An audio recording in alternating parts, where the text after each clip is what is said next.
right. Get it. So it's hooked. You got it.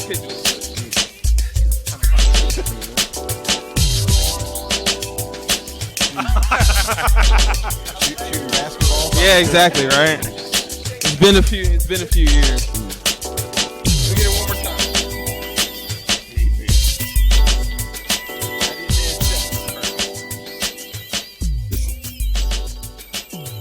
Oh! Had to hit the adjustment And first. start the Like I said, podcast right That's how now. you let's start get it. it. Welcome to Barley and Me. I'm your host, Ben Rice. This is episode 129. We're here today in Claimstake in Rancho Cordova. With us today, we've got a very special guest all the way from San Antonio, but also secretly just from Rancho Cordova. It's Marcus Baskerville How's everybody doing today? of Weathered Souls.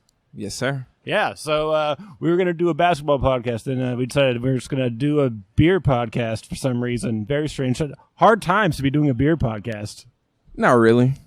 I feel like you have more important things going on than like, let's talk about beer. I'm trying to save my Well, luckily my I get business. to come home for a weekend, so hey, why not talk about beer while I'm here? Yeah. So tell us a little bit about yourself, Marcus. What do you got going on? So yeah, I'm originally from Rancho. Grew up on Zinfandel. Then from there, grew up in Sun River.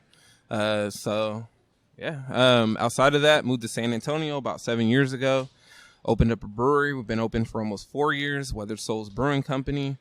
Kind of go across the board as far as beers. We're obviously more known for our stouts. And so, yeah, we started this incredible initiative over the last 2 weeks, and that's what brought me back home. And that's the Black is Beautiful initiative. Correct. So what the Black is Beautiful initiative is a call to all breweries. Originally, it was kind of just the U.S., and then it turned to worldwide. So we're all 50 states, over 150 breweries, 14, 15 countries. But basically, it was a call to arms to all of the breweries to participate in a collaboration of a stout recipe that I brewed to support equality and inclusion. And the brewing world has basically been showing their ass and participating in this initiative. Yeah, and it's good because it could have shown its ass one of two ways. And for the wide majority, it's like we're going to show it in the positive light as opposed to continuing what has been a long string of kind of an exclusive view on who's drinking beer, who's making beer. Yeah, I mean, we all know that the majority of people that drink beer are white males. But what I can say as far as the brewing industry is probably the most inclusive industry in the world right now. I mean, you've already had almost 150 breweries participate in a collaboration to support equality, and there's no other business, industry, or entity that is doing that right now except for us. Yeah. It's been incredible to see. I knew that was going to happen because I've been doing this podcast a while. I'm like, it's definitely going to be, it's going to go like gangbusters. There's no reason it wouldn't. And what I especially love about your thing is, everybody knows this Sierra Nevada resilience for the campfires and other things. Mm-hmm. But you're like, no, fuck with our recipe. Like, do what you want with this base. Yeah, we just basically gave the canvas, and everybody has their paintbrush to be as creative as they want. I mean, you can't release just the same stout base across the whole world. So, there's some dope breweries doing some dope things around the country, around the world. So let's bring that to the stout base and let's see what everybody has. Yeah, exactly. And that's a celebration of the diversity of beer. Exactly. Like, what can you do? What can you make with this? What can you do with this? How do you mold this into something that's going to be yours and show who you are as a brewer? I think it's wonderful. I love it. Yeah. Originally, I didn't think it was going to go this far at all. I wasn't prepared. My sales manager wasn't prepared because she's basically been running social media since it started. But yeah, I mean, the reception among this has been pretty much humbling to the point to where I haven't even got the opportunity to brew in the last 3 weeks. I've literally just been dealing with this initiative. So it's been crazy. Yeah, I'm sorry for taking more of your time. Oh, no, you're I'm just good. trying to have a life. Again, anytime that I can support the hometown, I'm always down to do it. Yeah. So do you remember what your first beer was that you fell in love with? My first beer that I ever fell in love with would probably have been BJ's Brown Ale. I don't remember BJ's the Brown name of Ale? it. Yeah. Okay. So I've been drinking beer for a while. I got introduced to a beer. So I'm 35 now. I got introduced to beer around 22, 23, as far as craft beer goes. Yeah. So we actually used to go up to El Dorado Hills a lot, who had Pete's. Okay. the pizza spot. So they used to get contracted by Firestone. Yep. And then I used to live in Atomas and used to visit BJ's out there way back in the day. And so that brown ale was probably the first one that I actually fell in love with. Outside of that, it would have probably been Sierra Nevada's Pale Ale. Yeah. I think that's everybody. I also came into beer late in life. People didn't just like grow up drinking it. I think I was like 24 before I got into craft beer. So that's a weird, like, what were you doing? Like, just I was a liquor man. Oh, okay. So yeah, I was drinking. Yeah, exactly. I was on Hennessy and Ciroc, Red Berry Ciroc and Hennessy straight. Yeah, man. You know, I was. If you ask any of my friends, anybody that I used to hang out with, I wasn't drinking any beer. Fuck beer at the time. I want liquor. So you know, yeah, it was a huge transition for sure. Yeah. Do you remember like your first beer? If you like were hesitant about it, was it like a It was a Pyramid Hef. So remember we used to have have Pyramid downtown. Yeah. Sacramento, and that was probably the first thing I was like, what the hell is this? You know, it hit my stomach. It was super heavy. Especially, yeah, exactly. But you know, over time your palate changes, stuff like that. I mean, you look at the fact that we're known for stouts. I literally used to hate stouts. Yep. I remember the first stout that I ever had. It was a beer festival out here in Sacramento. Okay. And it was a stout from, I want to say, BJ's, where we were at like a tap takeover. Tatanka. Yeah, and I don't know the brown, but I know that one. It was sitting on a taster, and I wasn't gonna drink it, and I spilt that shit all over my white sweatsuit. I was so mad. Oh.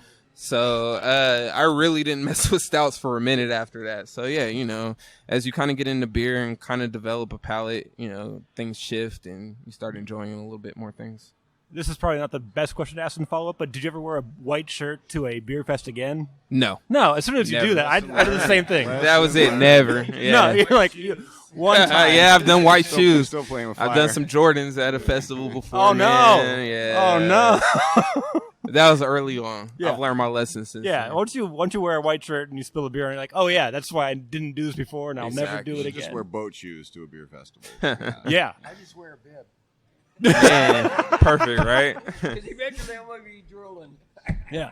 And then, so you decided, not only do I enjoy beer, and I'm going to keep growing with beers, I think you and I are different in the fact that stouts were the thing that I loved first, because I'm like, yeah, it's chocolate and coffee, like things I already enjoy a whole lot. You're like, nah, not for me. Actually, I didn't like coffee until I got into stouts. Okay. So I literally didn't drink coffee until I developed a palate for stouts. Oh, okay. Then once I developed a palate for stouts, then I really started enjoying coffee. And Yeah, now I can agree with that. I yeah. had coffee till I was like 22, 23. And now I'm like, by yeah. necessity, not because I enjoyed it. It's Yeah. because I had to study. For So reverse engineer it. Yeah, before I would prefer a Red Bull or something over some coffee.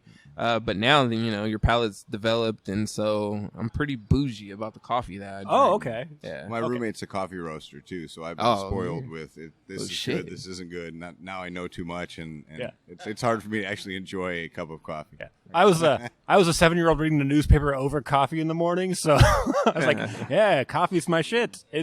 I'm real nerdy, and I tried to walk away from that, but it hasn't washed out entirely.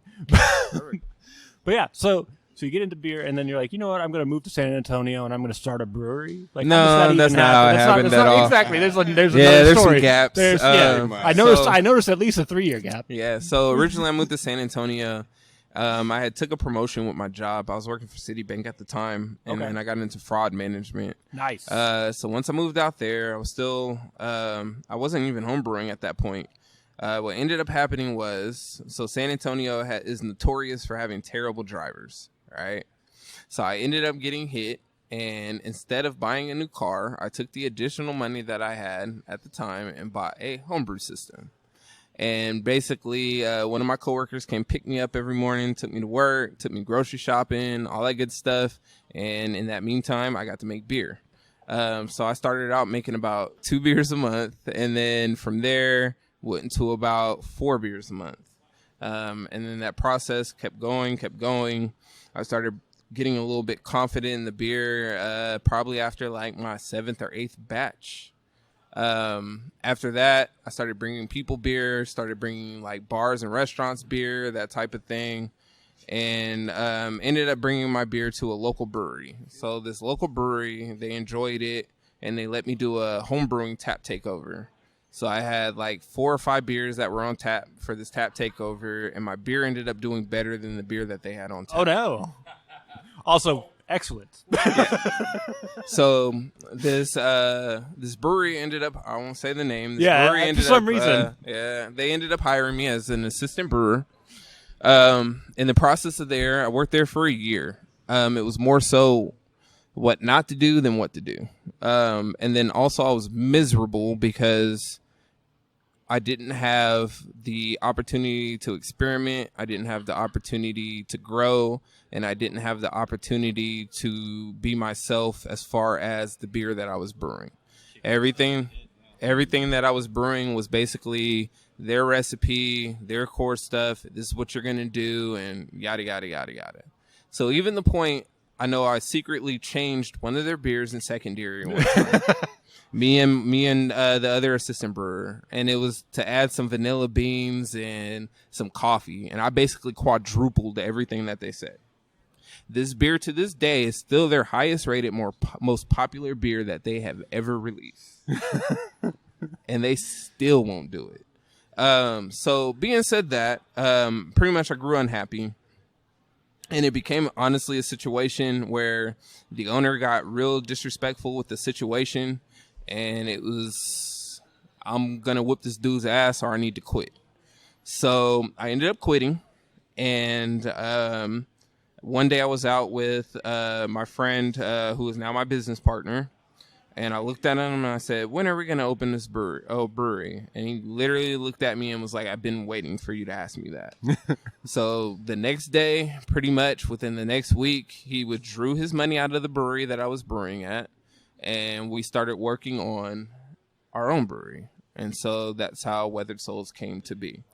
So what was that process like for you as far as like locating a space and everything like that? So it was tough. The first year was really difficult as far as trying to find space because we wanted to kind of be downtown near the Pearl, the more popular area of San Antonio. So we were looking at locations like that, and nothing was cheap. Yeah. I really actually fell in love with this location. It had like a nice area where there had been a nice tap room. It had an upstairs where we could relax, kick it. But then what really hit me was the downstairs where it was actually like a stone brick cellar area that I could have used, but they didn't want to lease the building. They wanted to sell it, and we weren't going to pay $160,000 for a building. So needless to say, we didn't go ahead and get it. We continued to look, and then we found the location where we're at now. So we're about 2 exits away from the airport. Okay. We're in a typical location that previously has never done well because of where it was at. But we've made it pretty successful with the beer that we've been putting out. Yeah, and we all know the ghost town spots that like you see a new restaurant or whatever every 8 months, 2 years, whatever. What do you think set you apart to make Weathered Souls successful in that space? Oh, it would have been the beer. Obviously. Quality of product and personalities. I mean, dealing with personalities is definitely one thing. We had an amazing bar staff set out. Steven, who is my production manager now, he was the original bar manager there, did a great job of building the staff up and building up people who customers related to and stuff like that. But outside of that, the other thing was I had already garnished some recognition, I guess, as far as the home brewer and brewing at the other location. So most of the city was excited about us opening. Yeah. Other breweries typically weren't excited because we were putting out beers that San Antonio wasn't used to. So, the OGs were all, if you like beers that taste like cake and pie and blah, blah, blah, blah, then you don't like real beer. And they're like, but we do like those. We actually love those. But you can have the whole thing of you like cake and pie, but then you can have traditional beers too. Yeah. And so that's something that we've prided ourselves on. We're pretty much across the board as far as the beer. I have everything from Mexican lager to an Imperial stout that was boiled for 6.5 hours with white chocolate and vanilla in it on tap right now. Our most popular beer actually is a West Coast IPA, where pre-pandemic we were putting out almost 100 barrels a month. So, it's funny that people always say that, all they know how to do is this, but, the we people kind that of branch out a little bit further. are known to only do this one thing, actually do everything really well. It's just like this is the big seller or the big marketing push that they make. Yeah, I found that to be the case. The people that make crazy beers also can make a classic beer really well, because you can't make a crazy beer until you can make a classic beer. Well, for me, what has been fortunate, and even this moot next to me, Kyle, is we had the... Who remain silent and nameless. Right. We pretty much had the opportunity to grow up with a traditional background of brewers. So, my mentor growing up was, as far as growing in the industry, was Miraz, which is a very traditional brewer. I mean, we just did a collaboration with him about 6 months ago, and he wouldn't even let us add adjuncts to it. So he wouldn't put anything in it. No. So, outside of that, that's the basis for how I started brewing beer. And even as a home brewer, originally all I was doing was core options to basically, supply beer for me, because we didn't have a lot of options in San Antonio at the time. Yeah. So that's why I was brewing so much, was to actually supply my need for beer. So you're brewing what you want to drink. Exactly. And I think other people would want to try this too. Exactly. Just to guess. So that's what ended up happening. So my business partner basically had a lot of faith in me. And how I know this is about 10 months ago, the Brewers Association came to the brewery, pre-CBC, pre-pandemic. And they wanted to check out the brewery to get ready for CBC and all that type of stuff. So I started bringing stuff out of our cellar, like, hey, okay, try this.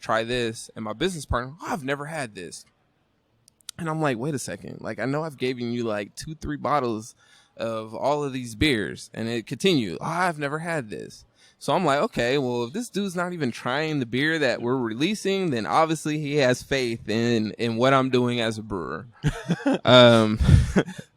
And he really did. They just bought a house recently. Originally, he was living in an RV with his wife, put all of the money up front to support this brewery and support the cause. Yeah, I mean, this dude has been the most supportive individual I have ever met in my life. It's crazy.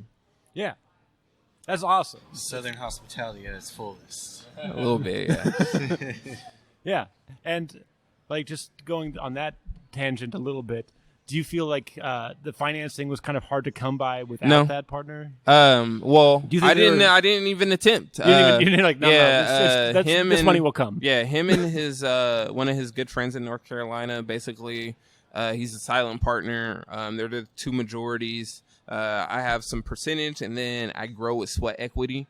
But yeah, I mean, as far as it went, we didn't struggle getting the brewery together. These gentlemen are pretty situated in the previous businesses that they had and stuff like that. And so we've been fortunate not to have to deal with a lot of the shortfalls of some other breweries trying to get set up. Yeah. And so for me, for San Antonio, I have never been there. I just assume it's very, they would want the classic beers because they love the Spurs, who play a very methodical game. Yeah, so San Antonio basically is Dos Equis town. Okay. It's growing and it's changing, but originally that's what it was. I mean, we have a very large Hispanic population, and they tend to lighter beers, Dos Equis, Bud Light, stuff like that. So as we opened over the years, again, we had a pretty decent market share in San Antonio. And that was due to our staff working hard and taking a lot of those Dos Equis and Bud Light taps and stuff like that. And do you offer a beer that would let them kind of make that transition over to Weathered Souls beer? We have Dale Shine, which is our Mexican lager. Our most popular beer was up pre-pandemic was our West Coast. We were brewing about 100 barrels of that a month, and it was outselling every IPA in the city of San Antonio 3-1. Combined or just against number 2? 3-1. Okay, I'll just leave it at that's nuts. Yeah, so, I mean, San Antonio and the community has been very receptive of our beer. They've been very supportive and has shown a lot of love in our development for sure. Yeah. So you grew up in California, Rancho Cordova area. moved to San Antonio about 7 years ago. I got into beer in California, stayed in California. What would you say the craft beer scene is like comparatively California to Texas? You speak for every Texas brewery going into this question. No, that's a huge difference for sure. I mean, obviously there's some breweries that are in Texas that are making great beer. You look at Live Oak, who kills the lager game, Jester King, who kills the sour game. You got breweries in Houston like Baba and Ingenious. You have breweries in Dallas like Celestial and Turning Point. You have breweries in our own hood like ourselves and Eastla Street, Roadmap, Black Labs opening recently. Even Cactus Land. So, dealing with Texas, it's growing a lot, right? We were about 5, 6, 7 years behind the overall craft beer scene, especially compared to California, who's number one in the game. So, I mean, you can't really compare other states to California, right? Why not? Why not? Because California has been in this game for a very long time. Everybody, I mean, you look at it, pretty much everybody else follows suit to California when it comes to craft beer. So, West Coast IPA. so being said that, everybody is behind. It's just a matter of catch up. What? Also, you're dealing with a very different, it's just hot as shit in Texas. It's very no one's humid, out here very like, hot. oh, it's August. I guess I'll have a stout. Actually, we do pretty well with that. I mean, So you guys are doing great. today it's 100 degrees in San Antonio, and we put 6 stouts and a barrel-aged barley wine on tap. Yeah, I today. saw that. That was nuts. Yeah, so But that was a transition. You had to be like, no, this is cool. This is a totally reasonable thing to do to have a stout right now. But that was like a teaching moment. No, you can. I mean, do this. obviously we had to develop palates, and things changed over the years, and people appreciate what we're brewing out, putting out there, and everything like that. Yeah.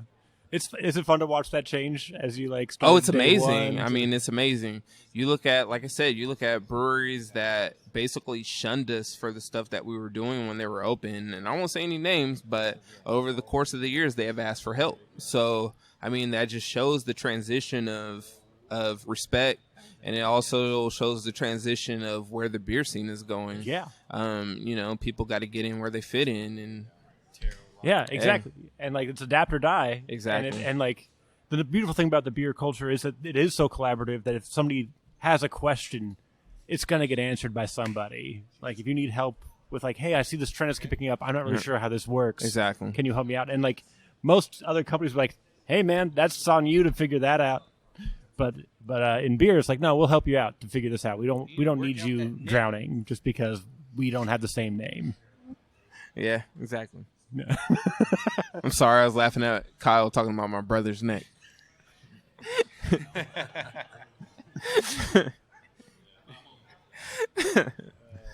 I was I'll just keep talking. I'll make this question as long as possible so you can say. So I can finish laughing, right? I'm just let's just drag this question out. Kyle's pretty much family with us. Yeah. But yeah, I've lost my train of thought now. It's gone. Kyle, fill it in. Yeah. Innu Island Ales. I think he's scared over here to talk. He's terrified. This mic is the most. I don't think he knows how to articulate his words. He doesn't have any lips. Yeah. He's I'm in Hawaii now. I don't got to say anything. I just hang out on a beach. I mean, that's been the assumption for a few months. I have no lips. I'm noticing it here from a distance. So we went to Vegas. And basically, it was the first time that I met his girlfriend. So Kyle was very smitten about his little new boo thing, which is a wonderful thing. I love my girlfriend. Yeah. So basically, this is the first time she met me and how we treat Kyle. And so I was telling her the joke about he has no lips. So now she's been harassing him for the last couple of months. I have no lips. I mean, you can't sell these lips. There's nothing to sell. They're pricey.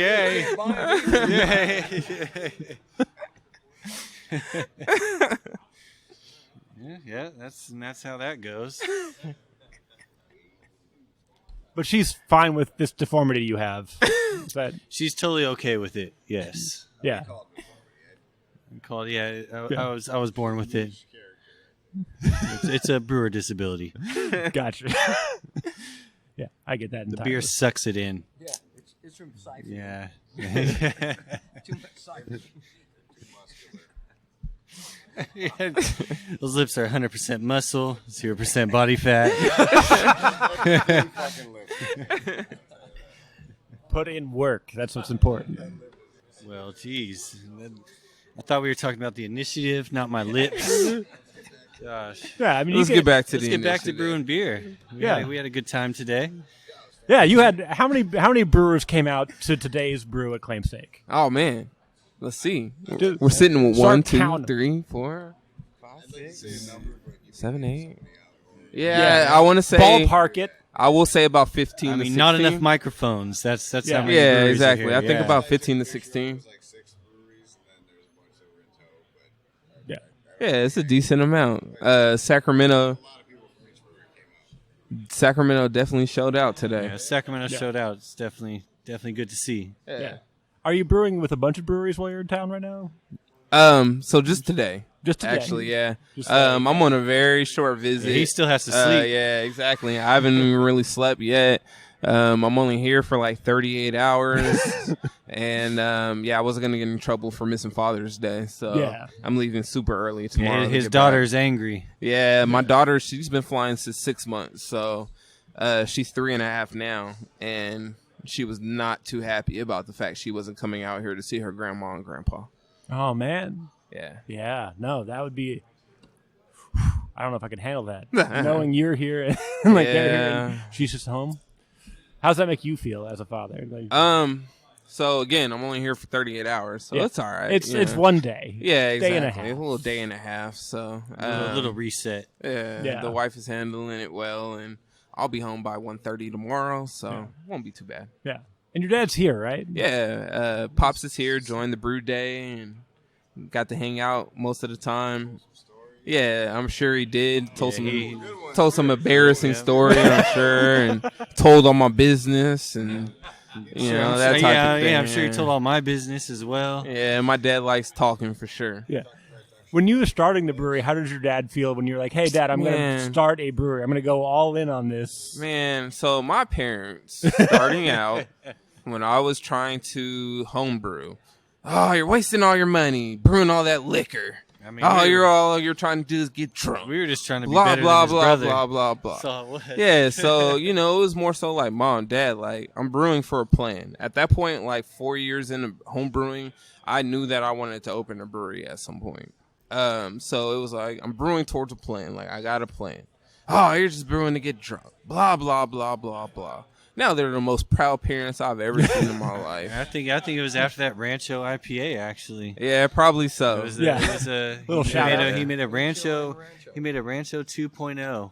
Yeah. And it was And then so after that, was the pretty one. much, my parents been the most proud, supportive individuals. My sister got her master's degree, and my dad is over at the graduation talking about the brewery the whole time, and that type of thing. So I appreciate my parents for putting the drive in me to be the person that I am. My dad made me a very proud black man, a very competitive black man. So out of that, like, I couldn't thank them enough for making me the individual that I am.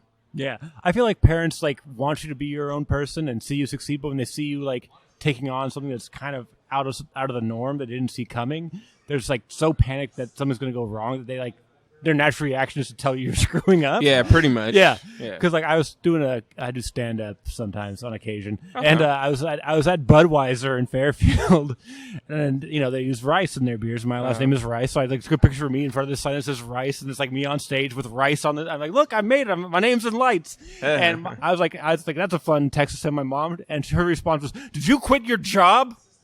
Like you can't be doing this." Exactly.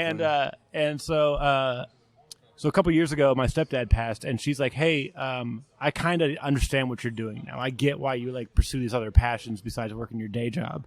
Like, it finally makes sense." And she's a church pianist, an organist, so she's like really creative, but she never like. She's like, "I wish I'd been putting my music, like writing it down and like selling it. I wish I'd been doing this when I was younger, and I'm so glad that you're doing these things."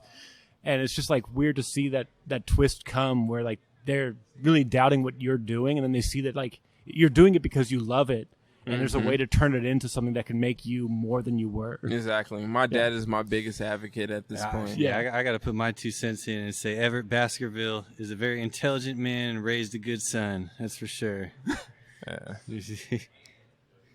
my dad, I grew up in a very strict household. My dad grew up in corrections. We got into some trouble. Yeah. We got in a little trouble. Yeah, I kind of did what I wanted to do and that type of thing growing up. But he was always there. Yeah, my dad was always supportive of everything that I wanted to do. And he's always been the person that I've gone to for guidance and complaining and anything in between.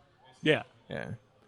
Yeah, that's my mom for me. But yeah, exactly. There's like they just want the best for you, and they're just worried about it. Yeah, exactly. And like then there's like, oh, we were just being overprotective, as is our job. Like you're gonna do the same thing for your kids. You're gonna like freak out when they try something that. Oh, definitely. My daughters are in trouble. She's like, I'm in wine. Like, what? No daughter of mine's making wine. No, actually, my daughter. I think Marcus is in trouble. Yeah, my daughter. She's actually helped out quite a bit already. So she's 3.5, and too smart for she's her done. own good. She's done yeast pitches, hydrometer readings. Okay. She participated in the Girls Pint Out Brew Day twice. So my daughter, she goes to the brewery, helps pour beer, cleans glasses, tells the bar staff what to do. She already thinks that's her brewery. Yeah, so, she's going to start a competing brewery and take you down. I hope so. That's what's going to happen. She does. She's putting you out of business. I hope she does. In 20 years, you're done. I'd be a proud father. That's awesome. That's Baskerville competitiveness for me. I'd hope she does. Yeah. And then she's going to go do some other thing that's not even anywhere near beer and dominate that too. I hope so. Yeah. Has nothing to say. Yeah. So I think reasonably you have things to do. You've got to maximize your 38 hours. I'm going to get you out of here. So tell us a little bit more about like how the black. Speaking of the devil himself. Oh, Pops, come over here for a second. Over here and say hello. Yeah, we're going to put Pops on the mic. Over here. Come on. Speak of the devil. His ears must have been ringing. I got this whole thing set up for you. Come on, Pops. Now you got to interview your dad. Yeah. So he was asking you how you felt about when I originally started brewing beer and when I was home brewing, what your feelings, what your and Mom's feelings were about that. We were supportive. Oh, you lying. I ain't never called my dad a lie, but I'm going to call that one out. Just jiving. Hey, boy, why you doing all that? You need to get out there and find something you can do to make some money. If you ain't going to do that, should I take you down there and let you join the Air Force or something, But you need to get something where you can make some money. But on the other hand, being the business that I was in, anything to keep them at home and out of trouble. That was my concept. So the beer experience, though, was something different because I'm not into beer. And at one point in time, some of the family is alcoholics, so I was kind of like against it. But whatever make him happy, I can't tell him exactly what to do once he became a certain age. Just be safe about it. So that was my feeling. But how do you feel now? Well, even now, I mean, to be honest, A little hesitant. I'm proud of him, just because he became so successful with so many obstacles in his way. When he went to San Antonio, he said, "Dad, come! I ain't got no family here. Come stay with us. Just be safe, son, because I'm not coming to Texas." And then as time went along, when he started doing some things, and he was still home brewing, and he was going out to bars, and finally some old guy pulled him to the side one day and said, "Hey, Marcus, you need to stop going to beer shares and sharing your beer." He said, "Because you really don't know what you have. And when you get older guys begin to start giving you advice, then that means you got something." So again, my whole thing was, well, you need to learn the business. But Dad, I want to get into, you need to learn the business. And he had common sense to go find himself in some brewery, help out. Some things happened, but he was a threat. And anytime you're a threat, then that means you must be doing something good. And so finally, his partner told him, hey, let's do something. And then he said, let's move to North Carolina. So We did go look at some stuff in North Carolina. and I said, son, based upon some of the attitudes in North Carolina, now I think you'll do better in Texas and stay in Texas. And it became good. So I'm proud of him as far as him taking the initiative, especially now doing what he's doing. If you got an idea, you have a thought, the next issue is it doesn't do any good if you don't follow through. And he's following through. And he's listening to people that are wise and been through the business. I can give him support as far as mentally, but he's listening and he got good support from the people that he has attached himself to. So I'm proud. I'm very proud of him, especially with this initiative going now. You know, when I came up, it was say it loud, I'm black, I'm proud, because I'm 70 years old. But coming up now, it doesn't matter about who you are or what you are, as long as we as people are united together. And so whatever it takes for us to do that, then you're doing all right. And the proudness also comes to say that we all know what the population of beer owners are and people in the beer world. And for him to get 100 breweries out of Texas to join this process, then he must be doing something right. So I'm proud of him as a man. So that's where I'm at. That was very heartfelt. Oh, heartfelt, Yeah. right? Yeah. Pop's always coming in with some. Kyle, Jeez. wipe the tear off your cheek. Yeah. How does that make you feel to hear that in front of all your friends? Oh, good. I mean, you know, me and my pops have a very open relationship. I actually physically talk to my parents every day. So, Nice. yeah, we talk a lot. Despite the distance. Yeah, exactly. I mean, they're my main support for everything. So, dealing with family, that's something that my dad kind of bestowed in us from jump was family is the most important thing. Yeah. And I'm sure that comes through in your beer and everything like that. Exactly. So Like even then, yeah, I mean, I got the end of this month, I got a beer dedicated to my grandma that passed away, like when I was in high school. So, you know, even then, like we try to orient things to family. Even then, a lot of people don't know dealing with, we got brewing in our pedigree. So my dad's mom, she used to brew beer during Prohibition. Oh, yeah. Nice. So she used to brew as a teenager, you know, as a child, brewing in her bathtub, making beer, you know, moonshine, that type of stuff. And so, yeah, we kind of have it a little bit in our pedigree as far as the whole brewing thing goes. And then I have a cousin in the Bay Area, same family line, who used to brew for Heretic in a couple of different little places. He's one of the original beer army people and all that type of thing. So, you know, we've been around for a while. So you're just going to take over. That's what I heard. And I don't know about that, but, you know, our family has a little bit of brewing pedigree in us. The Baskerville name runs deep. A little bit. Yeah, we've heard I've actually learned some history about the Baskerville family over the course of the week. So because of the Black is Beautiful initiative and the message has been getting out all over the United States, one of the newscasts in Virginia ran a story. And when they ran the story, it actually, one of our older cousins, well, my dad's cousin, that he never even knew he had, seen the story. And he has a daughter that lives in San Antonio. And so he contacted one of my brother's friends that he didn't know knew my brother. What? Yes, exactly. So it was somebody that she helped, his wife helped when he was injured in Afghanistan and like helped him, nurse him back to health type of thing. And so he hit him up like, hey, there's this family, last name Baskerville. Have you ever been to this brewery? And he was like, you would be surprised. Like, I actually know him and his brother. Super small world, right? So being said that, his daughter ended up coming to the brewery. A few years ago, I received a message from one of my old employees when I worked at Citibank.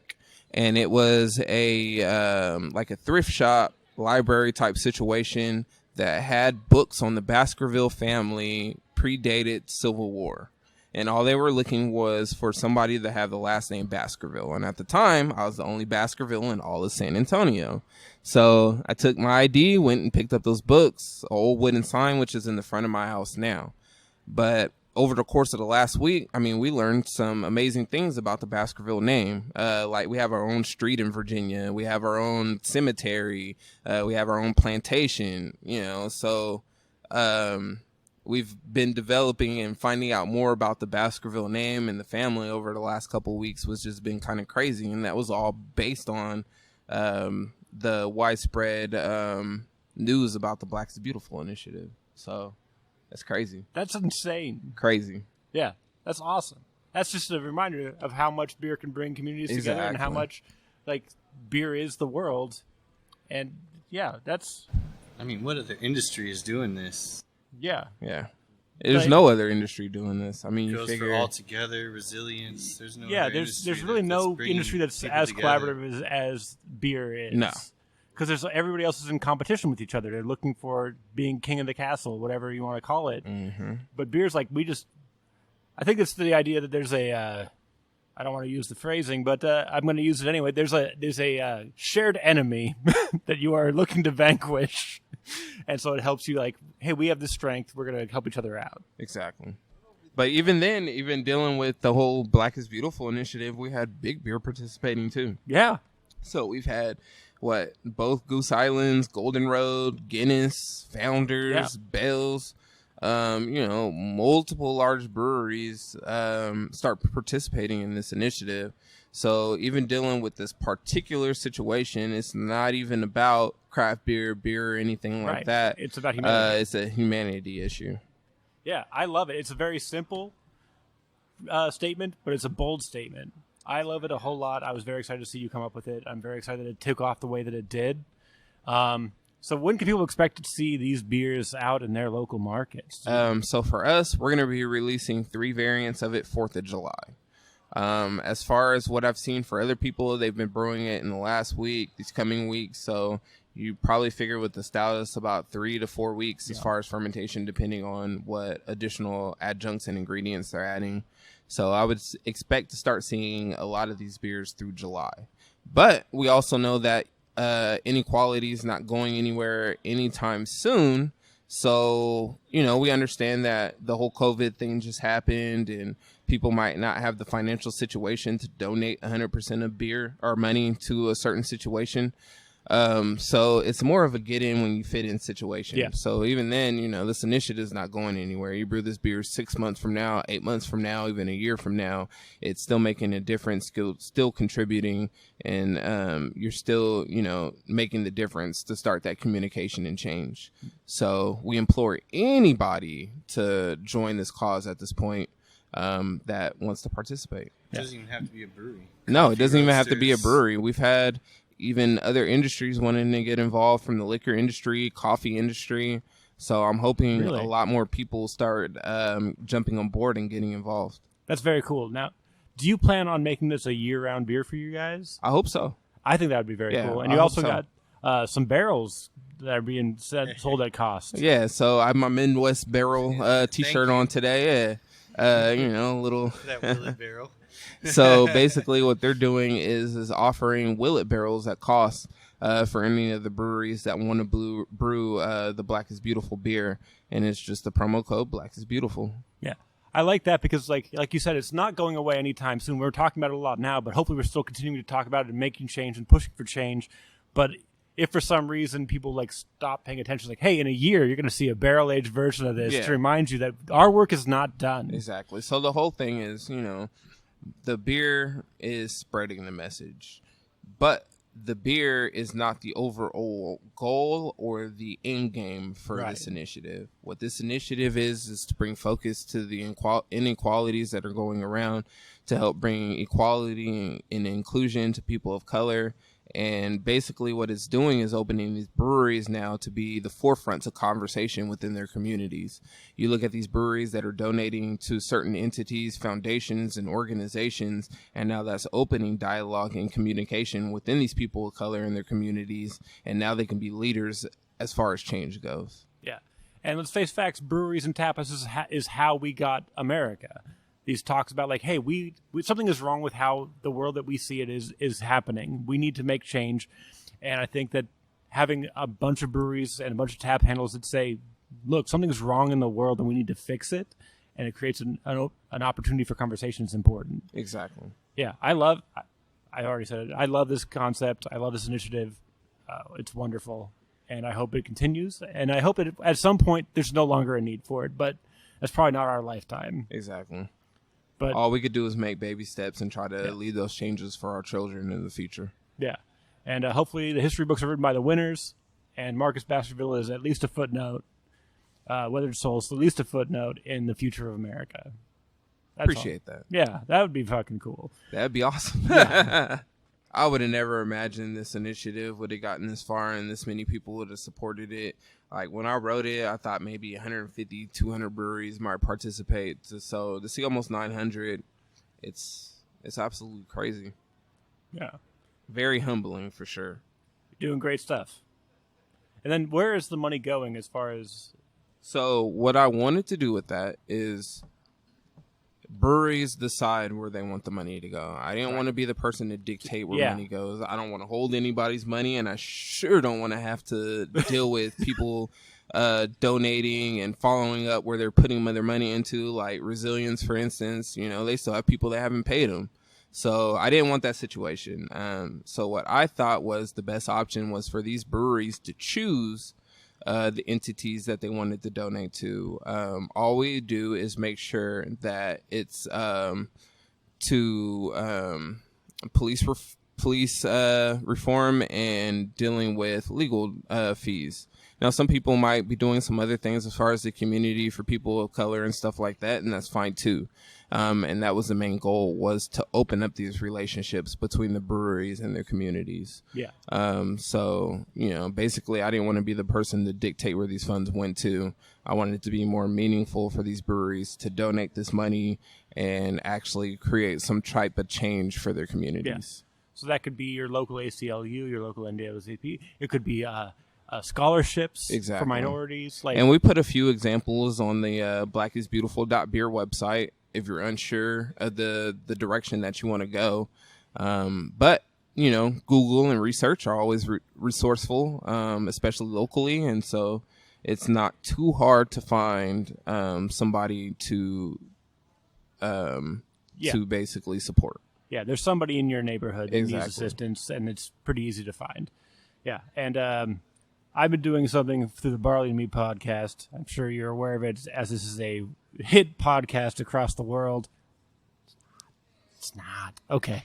I've been doing, during the shutdown, I've been doing chugs for charity. Okay. Have you seen this? I just chug beers, and then if you send me money, I donate it. It's crazy. So I was doing service industry workers and teachers and students and performing arts theaters that are affected by the shutdown. And now it's like, well, now we got to go to racial justice. We got to go ACLU, NAACP, showing up for racial justice, Black Lives Matter, things like that. So that's what I'm doing now. Is I've moved it as we start to reopen things. These people are making their money back. I'm like, well, now we need to make sure we're making active change in the community. Mm-hmm. So I decided Chugs for Charity is kind of, even if we lift quarantine and all that stuff entirely, I'm still going to keep doing Chugs for Charity.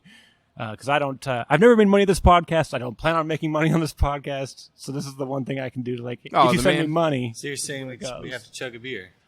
I chugged the beer. I was about to say, I think he was challenging us to chug a beer. I mean, I'm just saying, if Brian got to chug that beer right now. I'm just going to point out, you can do your own chugs for charity, and you can be entered to win free beer from my beer cellar. So that's a thing you can do also. If you shoot your own video and you tag Barley and Me Pod, I'll give you a beer. It'll be a random drawing, but you can win beer.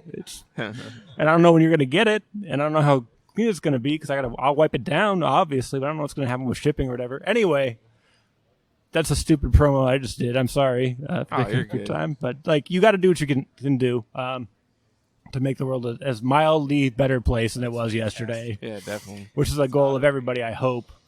All right, for the last half hour, I've been saying your time is valuable. You need to get the fuck out of you're here. good. So before we go, Weathered Souls, what's going on besides Black is Beautiful? What else you guys got going on? Where can people find out more about you and the Black is Beautiful initiative? Recently, what we got going on this week? A new member, barrel aged English barley wine is releasing to the public. We're releasing our collaboration with Claimstake that we did for CBC, but since CBC was canceled, we held on to that a little bit longer, and so we're releasing a barrel-aged barley wine that was aged in Weller 12 and OWA barrels for over a year. It's pretty fantastic and delicious, so make sure you look out for that. Today in the tap room, we released 5 new stouts. 5, and let's see, outside of that, we're just releasing new beers every Friday.